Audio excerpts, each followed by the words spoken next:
Hello बच्चों।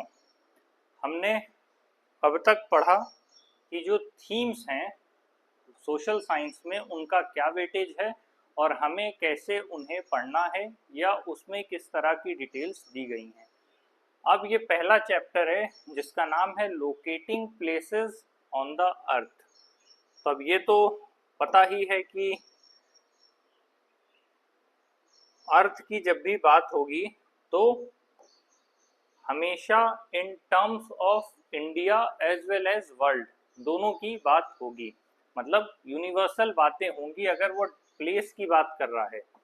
Locating places on the earth, तो इसका मतलब है कि हमें एटलीस्ट मैप को थोड़ा देख लेना चाहिए, हल्का सा एक ओवरव्यू या आइडिया ले लेना चाहिए, जिससे हमारे पास ये क्लैरिटी रहे कि किस ढंग से हमको चीज़ों को ऑब्जर्व करना है और आगे पढ़ाई में ध्यान देना है। तो ये यहाँ पर है फिजिकल मैप और पॉलिटिकल मैप इंडिया का दिया हुआ है, और इसके साथ ही हम देखेंगे कि वर्ल्ड मैप भी दिया गया है। जब हम अर्थ की बात कर रहे हैं locating places on the earth, तो इसका मतलब है कि ये आपका अर्थ है और अब इस पूरे अर्थ में किसी भी जगह की बात हो रही है। ये रहा आपका अर्थ पूरा का पूरा जब भी हम अर्थ की बात करते हैं। लेकिन अब सवाल ये आता है कि जब हम इस अर्थ की बात कर रहे हैं तो इसमें लैटिट्यूड और लॉन्गिट्यूड क्या होगा। तो आप यहाँ देख रहे होंगे कि यहाँ पर 0 डिग्री दिया हुआ है, मतलब एक तरह से इसे आप सेंटर कह सकते हैं। जब 0 डिग्री की बात कर रहा है तो एग्जैक्ट वो इस जगह से जाएगा और इसी से टाइम लाइन आपकी डिसाइड होती है। ठीक है, तो ये रहा आपका वर्ल्ड। उस वर्ल्ड के अकॉर्डिंग अब आपको देखना होगा कि कॉन्टिनेंट्स और ओशन की एक हल्की सी जानकारी होनी चाहिए। वैसे तो ये मैप आपका दिया जाना चाहिए था पर नहीं दिया, कोई बात नहीं। ये रहा आपका यूनाइटेड स्टेट्स ऑफ अमेरिका। ठीक है, इसको बेसिकली अगर हम कॉन्टिनेंट की बात करें तो ये हो गया आपका नॉर्थ अमेरिका। नीचे ये हो गया आपका साउथ अमेरिका। दो कॉन्टिनेंट आपके हो गए, नॉर्थ अमेरिका, साउथ अमेरिका। उसके बाद आप आ गए यहाँ पर अफ्रीका। ये भी कंट्रीज को हम नहीं देख रहे हैं, एक तरह से फिजिकल मैप को ही देख करके आगे बढ़ रहे हैं। उसके बाद आपका यहाँ पर हो जाएगा ऑस्ट्रेलिया। कोशिश करिए कि अगर आप सोशल साइंस पढ़ रहे हैं तो एक एटलस का मैप ले लीजिए, वो क्लास 6 to 10th में आपको हमेशा काम आएगा। 11 12th भी, जब तक आप आगे जाएंगे। तो ये आपका पहला हो गया क्या, नॉर्थ अमेरिका। दूसरा हो गया साउथ अमेरिका। तीसरा हो गया अफ्रीका। चौथा हो गया आपका यहाँ पे यूरोप हो जाएगा। पांचवा आपका ऑस्ट्रेलिया हो जाएगा और छठा यहाँ पे आपका एशिया हो जाएगा। अब ये अभी हम डिटेल में नहीं पढ़ रहे हैं। और इसके अलावा आपका जो सातवां हिस्सा है, ये जो नीचे की तरफ दिया हुआ है, इसको हम अंटार्कटिका कहते हैं। ये आपके 7 महाद्वीप हैं जो आप अर्थ के कंटेक्स्ट में पढ़ेंगे। और हम कहाँ पर हैं, हम यहाँ पर हैं इंडिया में। इंडिया कहाँ, एशिया के अंदर। तो बेसिकली मोटा मोटी अगर हम समझें तो जब हम अर्थ की बात कर रहे हैं तो इन 7 कॉन्टिनेंट्स को हम पढ़ेंगे, north America, south America, Africa, Europe, Asia, Australia और अंटार्कटिका। फिर जब हम इसके आगे आकर के बात करेंगे, जब कॉन्टिनेंट्स हो गया तो ऑब्वियस सी बात है हम ओशंस देखेंगे। तो ये हो गया आपका पैसिफिक ओशन। जो ये नीला हिस्सा आपको दिख रहा है ये हिस्सा पैसिफिक ओशन है, और उसके साथ ये वाला हिस्सा भी आपका पैसिफिक ओशन है। तब आप कहेंगे कि यहाँ पैसिफिक ओशन है और उसके बाद यहाँ पैसिफिक ओशन। तो इमेजिन करिए कि एक पेज है और उस पेज को आप ऐसे मोड़ देते हैं। यही फर्क है 2D और 3D मॉडल में।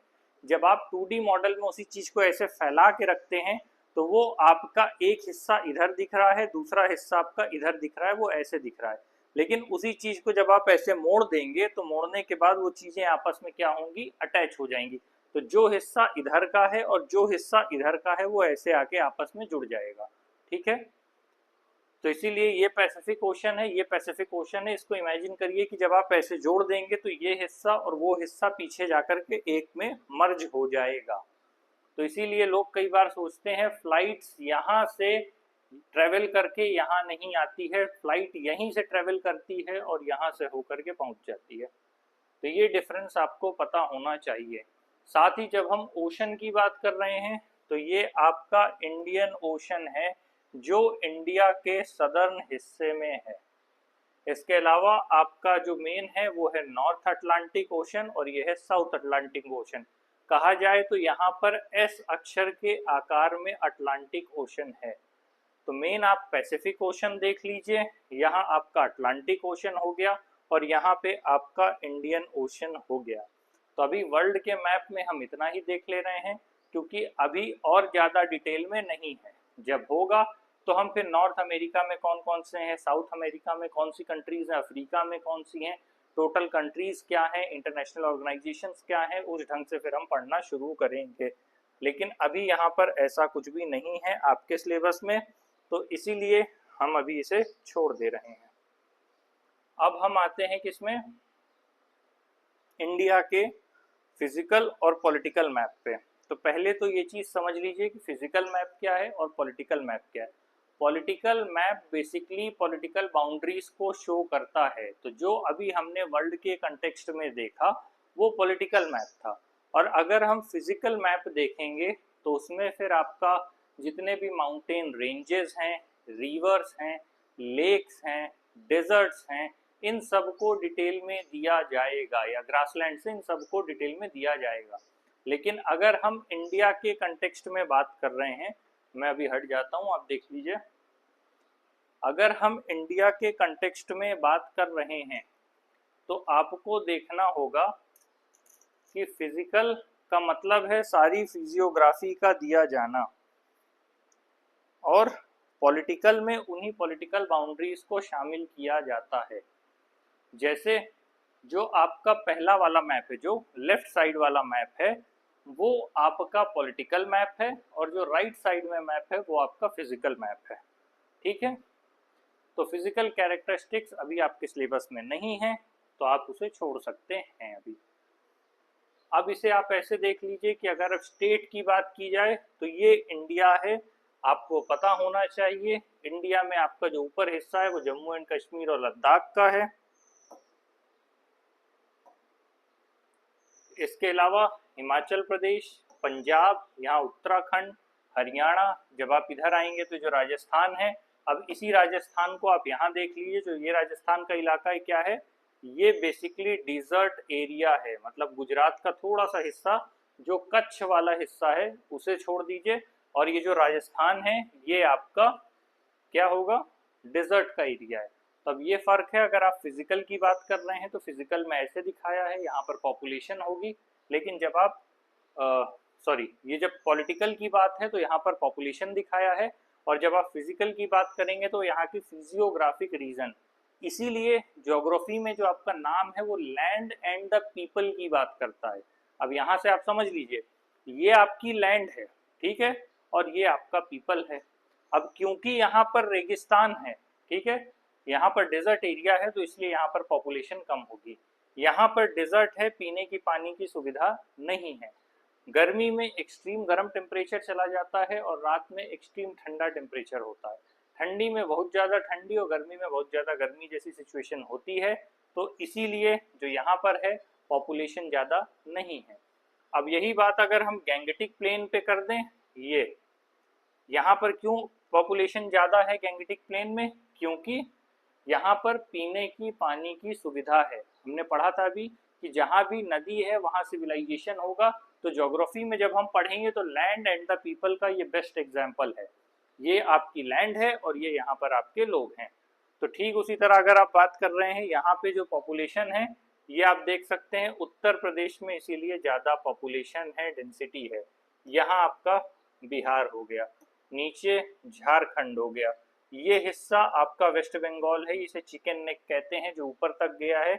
और इसीलिए यहाँ पर जो कटा फटा एरिया है वो दिखा रहा है नदी के डेल्टा बनने का हिस्सा। इसीलिए जो गैंगेटिक प्लेन है ये देखिए हिमालय से रिवर्स होते हुए आती हैं, इन स्टेट से होते हुए यहाँ पर जाकर बे ऑफ बंगाल में मिल जाती हैं, माउथ ऑफ गंगा कहा जाता है। इसी के according land and the people, अब यहाँ पर जैसे आपका वेस्टर्न पार्ट है और यहाँ पर आपका ईस्टर्न पार्ट है, तो जो वेस्टर्न और ईस्टर्न कोस्टल है उसका सीधा असर किस पे पड़ेगा, क्लाइमेट पे पड़ेगा। क्लाइमेट के अकॉर्डिंग फिर यहाँ की आपकी पॉपुलेशन होगी, उसी हिसाब से आपका महाराष्ट्र का टेम्परेचर होगा या यहाँ पर लोगों का रहन सहन देखने को मिलेगा। तो ठीक इसी तरह दोनों एक दूसरे से जुड़े हैं। ये हिस्सा आपका डेक्कन प्लेटू में आता है, जो नीचे वाला हिस्सा है, जो एक तरफ है ये वेस्टर्न घाट है और जो ईस्ट की तरफ है ईस्टर्न घाट है। इसके अलावा जो आपका हिमालय का एरिया है, ये जो ऊपर का हिस्सा है वो हिमालय में आता है और वो हिमालय यहाँ से होते हुए यहाँ तक जाएगा, ठीक है। और ये जो नेपाल में है हिमालय, क्योंकि अभी वही बात है कि जो फिजिकल जो फिजियोग्राफी है वो पॉलिटिकल जो बाउंड्री है उसको नहीं मानता है और ऐसे होते हुए यहाँ तक जाएगा और ये लास्ट का हिस्सा नॉर्थ ईस्ट है। तो ये हमारा मैप था, ये हमारे स्टेट्स हैं जो कि आप देख सकते हैं और अगर कुछ भी इसमें डाउट होता है तो पूछ सकते हैं। ये हिस्सा हमारा पाकिस्तान है और ऊपर हमारे अफगानिस्तान से बाउंड्री मिलती है, यहाँ पर नेपाल है, ये भूटान है, ये बांग्लादेश है, यहाँ पर म्यांमार है और उसके बाद नीचे के हिस्से में श्रीलंका है। ये वो कंट्रीज हैं मतलब जो हमसे अलग हैं, उसमें पाकिस्तान और बांग्लादेश भारत से ही अलग होके बने हैं। ये 1947-1948 का दौर था और जब यहाँ की बात होगी तो ये 1971 की बात है। उससे पहले ये वेस्ट पाकिस्तान ईस्ट पाकिस्तान थे, फिर ईस्ट पाकिस्तान कन्वर्ट होकर बांग्लादेश में बन गया। तो ये था हमारा मैपिंग। तो इतना पर्याप्त है फिलहाल, अभी आपके सिलेबस के अकॉर्डिंग इससे ज़्यादा नहीं है, तो आपको पढ़ाने का कोई भी मतलब नहीं बनता, ठीक है। अब इसके अलावा वापस हम टॉपिक पे आते हैं, locating places on the earth. तो हमने आपको एक मोटा मोटी अर्थ बता दिया, अर्थ के कॉन्टिनेंट्स बता दिए, ओशंस बता दिए, उसमें से अपना कंट्री दिखा दिया, land and the people geography में क्यों कहते हैं ये समझा दिया। ये आर्यभट्ट ने अबाउट 500 CE एक कोटेशन दिया था, the globe of the earth stands in space made up of water, earth, fire and air and is spherical. It is surrounded by all creatures, terrestrial as well as aquatic. सोचिए इतने साल पहले ये definition Aryabhata ने दे दी थी, जो कि आज के उसमें सही है। ये क्या कह रहे हैं, शेप को स्फेरिकल बता रहे हैं, जो कि बात सही है। पृथ्वी गोल नहीं है, स्फेरिकल ही है, एक तरफ से चपटी हुई है। तो इन्होंने कहा है the globe of earth stands in space made up of water. Obvious सी बात है कि चारों तरफ इन्होंने ये बताया है water, earth, fire and air, इन एलिमेंट्स से बन मिल करके पृथ्वी बनी हुई है। साथ में ही इसके आसपास सारे जो क्रिएचर्स हैं, ये दोनों की बात कर रहे हैं, ह्यूमन बींग्स के साथ साथ एक्वाटिक की भी बात कर रहे हैं। अभी हमने देखा वर्ल्ड के मैप में कि चारों तरफ से समुद्र से पूरा एरिया घिरा हुआ है, तो ऑब्वियस सी बात है जितने भी जलीय जीव हैं, एक्वेटिक एनिमल्स हैं, सारे पाए जाते हैं और जो क्रिएचर्स हैं वो आपके लैंड एरिया में पाए जाते हैं। ये पुराने जो नक्शे हैं वो बने हैं, पुराने टाइम पे आप देख सकते हैं सबको एक जगह दिखाया गया है। ये अलग मैप है, अलग कॉन्सेप्ट है, ये अभी हमारे सिलेबस में नहीं है तो हम नहीं पढ़ेंगे। पैंजिया, गोंडवाना लैंड, पैंथालासा, ये सब अभी अपने में नहीं है।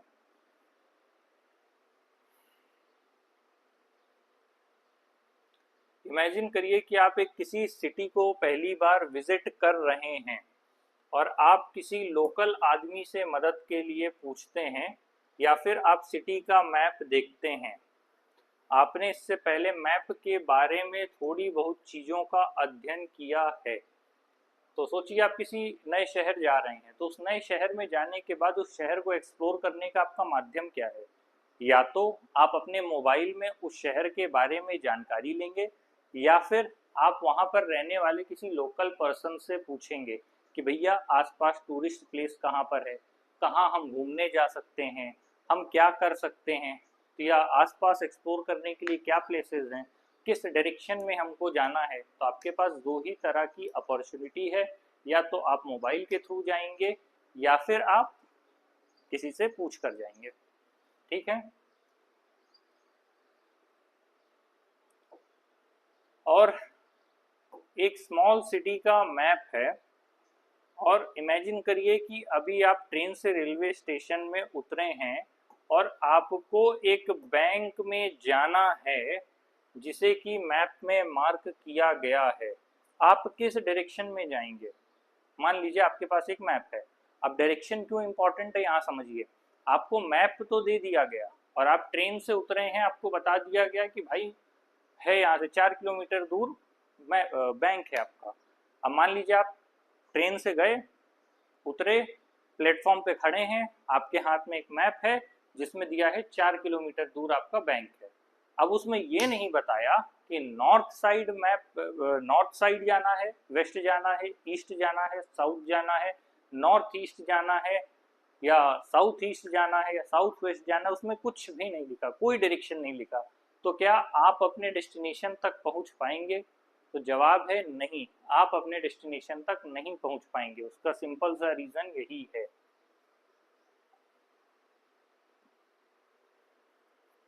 तो इसीलिए डायरेक्शन की इम्पोर्टेंस होती है कि अगर आपको वहां तक जाना है तो आपको एक डायरेक्शन पता होना चाहिए। ये एक स्मॉल सिटी का इमेजिनरी मैप दिया गया है, आराम से इसे आप लोग देख लीजिए। ये जो मैप है इसमें क्या डिपिक्ट करने की या क्या दिखाने की कोशिश कर रहा है? तो ये आपका दिखा रहा है कि ये आपकी एक रेलवे लाइन है, ये आपकी रोड जा रही है जो कि सारी बिल्डिंग्स को आपस में कनेक्ट कर रही है। यहाँ साइड में एक पार्क है, वो पार्क भी आपकी रोड से कनेक्ट हो रहा है, वो बैंक तक जा रहा है। बैंक के आगे एक नगर पंचायत का ऑफिस है, यहाँ पर टैक्सी चल रही है। नगर पंचायत ऑफिस के आगे आपका हॉस्पिटल है। उसके बाद आपका इधर रेलवे स्टेशन है जो शहर के आउटर में पड़ रहा है। एक रोड है जो कनेक्ट होकर स्कूल तक जाती है, और एक मार्केट है, और उसके अलावा एक म्यूजियम है। तो ये एक छोटे से शहर का एक तरह से मैप यहाँ पर दिखाया गया है, जिससे आप ये समझ सकें कि मैप की और डायरेक्शंस की इम्पोर्टेंस क्या है। इसीलिए नॉर्थ, वेस्ट, ईस्ट और साउथ, ये चार डायरेक्शन क्लियर होना जरूरी है। अगर कोई कहे आपको कि आप अपार्टमेंट से 2 किलोमीटर दूर चले जाइए और आपको हॉस्पिटल मिल जाएगा, तो क्या बताना जरूरी है? क्या अपार्टमेंट से हॉस्पिटल आप 2 किलोमीटर पहुंच जाएंगे? अगर किसी ने नहीं बताया तो हो सकता है आप अपार्टमेंट से इधर को 2 किलोमीटर चले जाएं, आपको कैसे पता चलेगा? इसीलिए डायरेक्शन का इम्पोर्टेंस होता है। जब कोई आपको कहेगा कि अपार्टमेंट से साउथ की तरफ 2 किलोमीटर जाना है आपको, तब आप इजीली पहुंच पाएंगे। तो ये फर्क होता है डायरेक्शन बताने का। या फिर आप उसको और प्रिसाइज लेके जाएंगे तो फिर ये होगा कि वेस्ट साइड आप जाइए कितना, 1 किलोमीटर, जहां आपको रेलवे स्टेशन पड़ेगा। रेलवे स्टेशन से आप साउथ की तरफ जाइए लगभग कितना, 500 मीटर। और फिर आप वहां जाने के बाद आप ईस्ट डायरेक्शन में जब जाएंगे तो ये आपको जाके हॉस्पिटल मिल जाएगा। तो ये एक्चुअल है जब आप डायरेक्शन से किसी को प्रोसीड करने में मदद करेंगे। इसीलिए डायरेक्शन बहुत इंपॉर्टेंट होता है। मैप जरूरी है क्योंकि इसके माध्यम से ही आपको पता चलता है कि आप एक जगह से दूसरी जगह कैसे जाएंगे। बिना मैप के आप कहीं भी प्रोसीड नहीं कर सकते, या किसी भी अनजान जगह या नई जगह जाकर के एक्सप्लोर नहीं कर सकते। बस फर्क इतना है कि आज के ज़माने में गूगल आ गया है, तो लोग गूगल से ईजिली एक प्लेस से दूसरे प्लेस तक ट्रेवल करते हैं, लेकिन हर बार गूगल मैप सही नहीं होता है। इसके बाद बात किया है a map and its components. Map के कंपोनेंट क्या क्या होते हैं? अब तक हमने मैप की बात की। जो मैप है, एक तो है कि प्रॉपर मैप बनाया जाए, दूसरा है कि हम एक रफली मैप बनाते हैं जिसके माध्यम से कोई भी व्यक्ति इजीली एक जगह से दूसरी जगह जा सके और उसकी वजह से अपने डेस्टिनेशन तक पहुंच सके। तो तो हमारे लिए उसमें क्या इंपॉर्टेंट था, डायरेक्शन। अब लेकिन यहाँ पर हम कंपोनेंट्स की बात कर रहे हैं, ठीक है। तो मैप का जो रिप्रेजेंटेशन है वो ड्राइंग के माध्यम से आप इजीली कर सकते हैं। वो एक स्मॉल एरिया हो सकता है, जैसे कि एक गांव हो गया, एक शहर हो गया, या 2 या 4 किलोमीटर से बीच की दूरी हो गई जो आप मैप में बना करके दे सकते हैं। या फिर एक लार्जर एरिया भी हो सकता है जो कि आपके डिस्ट्रिक्ट या स्टेट में हो, या फिर एक बहुत बड़ा एरिया जैसे कि इंडिया। अब यहाँ पर माइक्रो से मैक्रो जाने की बात कर रहा है। पहले उसने कहा एक गांव का हो सकता है, एक शहर का हो सकता है, फिर धीरे धीरे कहा एक क्षेत्र का हो सकता है, लेकिन फिर वो कह रहा है कि वो इंडिया का भी मैप हो सकता है, और या फिर और बड़े में जब हम चले जाएंगे तो वो वर्ल्ड का मैप भी हो सकता है, ठीक है। छोटे से बड़े तक, मतलब मैप किसी भी उसका हो सकता है। जब आप एटलस देखेंगे तो उसमें कई तरह के मैप दिए गए होंगे, उसमें से कुछ यहाँ पर एग्जाम्पल दिया है कि क्या होता है मैप। उसमें हो गया आपका फिजिकल मैप, ठीक है। कैसा मैप, एक हो गया फिजिकल मैप, दूसरा हो गया आपका पॉलिटिकल मैप, और तीसरा हो गया आपका थीमेटिक मैप। यहाँ पर 3 का एग्जाम्पल दिया है, फिजिकल हो गया, पॉलिटिकल हो गया और थीमेटिक हो गया। जब फिजिकल की बात करेंगे तो वो नेचुरल फीचर्स दिखाएगा, जैसा कि अभी हमने इंडिया वाले मैप में देखा कि एक तरफ जो था वो लेफ्ट साइड वो पॉलिटिकल था, और जो राइट साइड था वो आपका क्या था, फिजिकल था। तो ठीक इसी तरह यहाँ पर फिजिकल मैप की बात हो रही है। जब फिजिकल मैप की बात होगी तो वो केवल टोपोग्राफी या फिजियोग्राफी दिखाने की बात करेगा, या फिजिकल रीजन दिखाएगा, जो भी आपके नेचुरल फीचर्स हैं, जैसे आपका माउंटेन्स है, ओशंस है, रिवर्स हैं। तो ये जो चीज़ें दिखाई जाएंगी, जो भी आपके फिजिकल या नेचुरल रीजन दिखाए जाएंगे, वो सब फिजिकल मैप में आएगा। और पॉलिटिकल मैप में क्या आएगा, किसी भी कंट्री की या स्टेट की बाउंड्री, वहाँ होने वाली सिटीज़, और इसके साथ स्टेट, यूनियन टेरिटरी, कैपिटल, ये सब पॉलिटिकल मैप में आएगा। जो मैप हमने वर्ल्ड का देखा था और जो इंडिया वाला मैप था जो कि लेफ्ट साइड दिया हुआ था, वो दोनों के दोनों पॉलिटिकल मैप थे। पॉलिटिकल मैप में किसी भी एरिया की या कंट्री की या यूटी की physical boundaries, sorry political boundaries को रिप्रेजेंट किया जाता है। अब थीमेटिक मैप में क्या आता है, यहाँ पर आता है specific kind of information. Specific kind of information का क्या मतलब है, थीमेटिक का मतलब किसी तरह की वहाँ की जो भी विशिष्टता है, मान लीजिए आप सॉइल है या फिर आपका रेनफॉल डिस्ट्रीब्यूशन है, ये सब उसी में रिप्रेजेंट किया जाएगा जब किसी हम स्पेसिफिक इंफॉर्मेशन की बात करते हैं। इसके अलावा जो 3 सबसे इम्पॉर्टेंट कंपोनेंट हैं किसी भी मैप के लिए, वो है डिस्टेंस, दूसरा है डायरेक्शन, और तीसरा है सिंबल्स।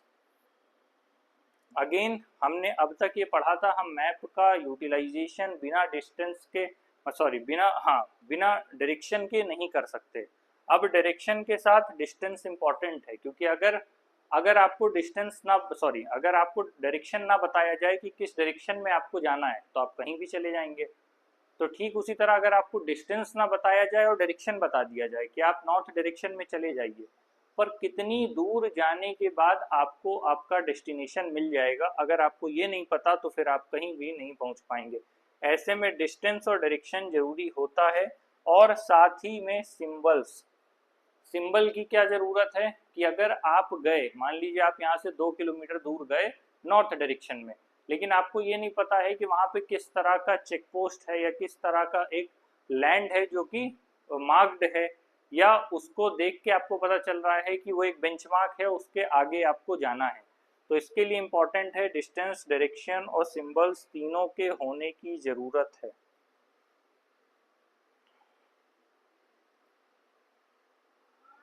अब सवाल ये है कि अगर किसी भी बड़े एरिया को आप कैसे स्मॉल एरिया में कन्वर्ट कर सकते हैं। कहने का मतलब एक मैप है, हो सकता है उसमें 500 किलोमीटर की दूरी दिखाई गई है, तो क्या उस 500 किलोमीटर का मैप क्या आप 500 किलोमीटर मतलब पेपर में बनाएंगे? नहीं। उसके लिए एक और इम्पॉर्टेंट एस्पेक्ट है। अब तक हमने डिस्टेंस पढ़ा, डायरेक्शन पढ़ा, सिंबल पढ़ा, उसके अलावा हमारे लिए इम्पॉर्टेंट एक चीज क्या है? स्केल। स्केल से किसी भी चीज को कन्वर्ट कर लेना। अगर मान लीजिए मैंने अपने नॉर्थ डायरेक्शन में देखा 1000 किलोमीटर, तो अब मैं इसे पेपर में कैसे बनाऊं? तो इसका सबसे सिंपल फॉर्मूला है, मैं 1 सेंटीमीटर इज इक्वल टू ले सकता हूं 100 किलोमीटर, या मैं और बड़ा मैप बना रहा हूं तो मैं उसे ले सकता हूं 1 centimetre is equal to 1000 kilometre. तो जब मैंने, अगर मुझे कोई मैप बनाना है, मैंने ये ऐसे बनाया कि ये सेंटर पॉइंट है, इधर पे आपका 1 सेंटीमीटर है, इधर आपका 2 सेंटीमीटर है, इधर आपका 3 सेंटीमीटर है, इधर आपका 2 सेंटीमीटर है, और इधर आपका 5 सेंटीमीटर है। और मैंने एक स्केल दे दिया कि 1 सेंटीमीटर, ठीक है, 1 centimetre is equal to 1000 kilometre. जब मैंने ये स्केल दे दिया तो इसकी सिंपल सा लैंग्वेज हो गया कि यहाँ पे मैं 1000 किलोमीटर, यहाँ 2000, यहाँ 3000, यहाँ 2000 और 5000 किलोमीटर को ये डिनोट कर रहा है। मैंने क्या किया, उसे स्केल में कन्वर्ट कर दिया। तो अब जो डिस्टेंस, जब ये मैप बनेगा तो जो डिस्टेंस मेरे को ग्राउंड में मिल रही थी, जो कि काफ़ी ज़्यादा थी, वो मैंने ईजिली मैप में बना दिया। अब किसी को भी पता है कि उसे सेंटर से अगर वो साउथ की तरफ जा रहा है तो 2 सेंटीमीटर के मैप का मतलब है उसे 2000 किलोमीटर की यात्रा तय करनी है। तो स्केल से हम इजीली किसी भी मैप को बनाकर रिप्रेजेंट कर सकते हैं।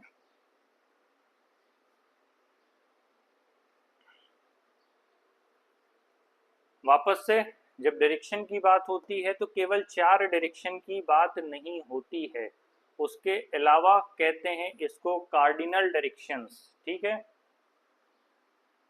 तो एक डायरेक्शन तो आपकी हो गई नॉर्थ, साउथ, वेस्ट और ईस्ट, ये 4 डायरेक्शन आपको दी गई है।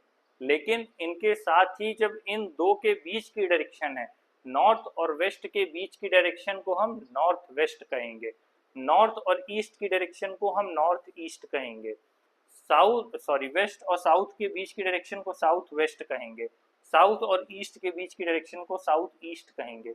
ऐसा कहने के पीछे का रीजन क्या है? इसका सिंपल सा बस मतलब इतना है कि आपको इजीली पता चले। मान लीजिए आप यहाँ पे कहीं हैं, या मान लीजिए आप सेंटर में यहाँ कहीं पर हैं।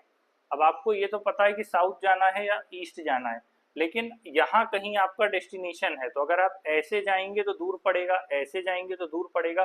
तो बेटर क्या है, साउथ और ईस्ट बताया तो आपको पता है कि यहाँ सेंटर की तरफ से चलते हुए मुझको जाना है।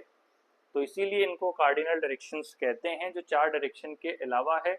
जहां भी एन पॉइंट है तो समझ लीजिए वो नॉर्थ को डिनोट कर रहा है। इसके अलावा जो सिंबल्स है वो इम्पोर्टेंट भूमिका निभाते हैं। हमने डायरेक्शन देख लिया, हमने स्केल देख लिया, अब हम देख रहे हैं क्या, हम देख रहे हैं यहाँ पर सिंबल्स की बात कर रहे हैं। ये सिंबल्स क्यों इम्पोर्टेंट हैं, मैंने पहले भी बताया था। अगर आप मैप में देख रहे हैं कि मान लीजिए नॉर्थ में 2 सेंटीमीटर आपको जाना है, मतलब इज इक्वल टू 2000 किलोमीटर आपको ट्रेवल करना है। अब 2000 किलोमीटर में रास्ते में क्या क्या पड़ेगा आपको ये पता ही नहीं है, तो आप कैसे ट्रेवल करेंगे? हर जगह पर भाई आप जो भी इमेजिनेशन कर रहे हैं वो अपने आसपास की सोसाइटी को देखकर उस तरह से इमेजिन कर रहे हैं। लेकिन आपके आसपास जिस भी एरिया में आप हैं, जरूरी नहीं है हर जगह का टेरेंस एक जैसा हो सकता है कहीं पर पहाड़ी इलाका हो, कहीं मैदानी इलाका हो, कहीं पर नदी हो, कहीं पर रेगिस्तान हो। 2000 किलोमीटर बहुत ज़्यादा होता है। तो उसके लिए जैसे रेलवे लाइन है तो हम उसे ऐसे डिनोट करते हैं, ये है ब्रॉड गेज। रेलवे लाइन भी 3 तरह की होती है, broad gauge, narrow gauge, metre gauge करके होता है। 3 ऑप्शंस दिए रहते हैं। गेज से मतलब है उनकी चौड़ाई पर, जो 2 पहिए हैं उनकी जो चौड़ाई है जिस पर रेलवे ट्रैक पे वो चलते हैं, तो जो रेलवे ट्रैक की आपस में 2 पटरियों के बीच की जो चौड़ाई है उससे गेज तय होता है। जो सबसे बड़ा है वो ब्रॉड गेज है और जो सबसे छोटा है वो नैरो गेज है। तो इन्हें 3 अलग अलग गेज के तौर पर दिखाते हैं। जब आप रोड की बात करेंगे तो रोड भी मेटल्ड और अनमेटल्ड में डिवाइडेड होती है, तो इनके जो सिंबल्स हैं वो अलग अलग हैं। अगर आप ट्रेवल कर रहे हैं, ठीक है, और आप जा रहे हैं तो आपको पता चल जाएगा अगर ऐसा सिंबल है तो आगे मेटल्ड रोड है, और अगर ऐसा सिंबल है तो नॉन मेटल्ड रोड है या अनमेटल्ड है। इसके अलावा बाउंड्री, बाउंड्री क्यों इम्पोर्टेंट है? ये वाली इंटरनेशनल है, ये वाली स्टेट बाउंड्री है, ये वाली डिस्ट्रिक्ट बाउंड्री है। मान लीजिए आप गाड़ी चला रहे हैं और आपके पास मैप है, आपको यही नहीं पता चल रहा कि आप क्या कर रहे हैं, हो सकता है आप अपोजिट एनिमी की कंट्री में चले जाएं, तो ऑब्वियस सी बात है वो आपको टेररिस्ट घोषित कर देंगे। तो ऐसे में कई बार आप ये किस्सा सुनते हैं कि समुद्र में जो मल्लाह हैं वो या मछुआरे हैं वो नाव चलाते चलाते दूसरी टेरिटरी में इंटर कर गए। उस टेरिटरी का यही मतलब होता है, क्योंकि जब आप बात कर रहे हैं तो आपको पता होना चाहिए कि आप एक डिस्ट्रिक्ट से दूसरे डिस्ट्रिक्ट में जा रहे हैं, क्या आपको किसी तरह के परमिशंस की ज़रूरत है, या आप एक स्टेट से दूसरे स्टेट जा रहे हैं, या फिर आप एक स्टेट से दूसरी कंट्री में इंटर हो रहे हैं। तो आपको कैसे पता चलेगा? इस मैप के थ्रू पता चलेगा। और जब आप दूसरी कंट्री में जा रहे हैं तो क्या किसी तरह की स्पेसिफिक परमिशंस रिक्वायर्ड है, ये देखते हुए आप आगे को जाएंगे। ये रिवर है, वेल, टैंक, कैनाल, ब्रिज। ये जो सबसे आखिरी वाला है ये ब्रिज को डिनोट करता है। ऑब्वियस सी बात है, पुराने समय में जब बाढ़ आ जाती थी तो किसी तरह की नदी किसी तरह का जो पुल है वो नहीं रहता था, लोग नदी स्टीमर से या नाव से या बड़ी बड़ी शिप से क्रॉस करते थे। लेकिन over the period of time अब कंक्रीट पिलर वाले ब्रिज बनने लगे हैं, तो इसीलिए दिक्कत नहीं है। लेकिन आज से कुछ साल पहले या अभी भी कुछ ऐसे क्षेत्र हैं जहाँ पर प्रॉपर ब्रिज नहीं बने हैं। वहाँ पर जब नदी का जल स्तर कम होता है तो वहाँ पर पांटून या पीपे के पुल बना दिए जाते हैं। तो ये आपको ब्रिज देखने में मदद करेगा। ये सिंबल है कैनाल का, ये है आपका टैंक का, ये है आपका वेल का, और ये है रिवर का। इसके अलावा जो भी आपके रिलीजियस प्लेस हैं उनके भी अलग अलग सिंबल हैं। जब टेम्पल की बात करेंगे तो मंदिर इस तरह का बना मिलेगा आपको, और अगर चर्च है तो उसके ऊपरी हिस्से में प्लस होगा, मॉस्क है तो उसमें 3 प्लस होंगे, और छतरी है तो उसमें 1 होगा। ठीक उसी तरह जब पोस्ट ऑफिस को पीओ से डिनोट करते हैं, पोस्ट एंड टेलीग्राफ ऑफिस को पीटीओ से करते हैं, और पुलिस स्टेशन को पीएस के नाम से डिनोट करते हैं। और इसके आगे जब हम सेटलमेंट और ग्रेवयार्ड की बात करते हैं तो ये सेटलमेंट है और ये ग्रेवयार्ड है। इसी तरह ट्रीज और ग्रास को भी हम डिनोट करते हैं। तो ये सिंबल्स के माध्यम से हम समझने का प्रयास करते हैं। तो अभी तक जो हमने पढ़ा, हमने पढ़ लिया, डिस्टेंस पढ़ा, डायरेक्शन पढ़ा, सिंबल पढ़ा। इन सारी चीज़ों के रिक्वायरमेंट के हिसाब से हम आगे बढ़ते हैं, और सबसे इम्पॉर्टेंट हमने डिस्टेंस, डायरेक्शन और सिंबल के साथ साथ स्केल को समझा कि स्केल से कैसे हम मेजरमेंट के साथ ये समझ सकते हैं कि हमें कितनी दूरी तय करनी है। तो आज के लिए इतना काफ़ी है। अगली क्लास में हम मैपिंग द अर्थ को पढ़ेंगे, और मैप बनाने के लिए क्या इंपॉर्टेंट चीज़ है, या अर्थ में अगर हमको मैप बनाना है या किसी कोऑर्डिनेट तक जाना है तो उसको हम कैसे पता करेंगे, इस बारे में हम डिटेल में पढ़ेंगे। Thank you very much.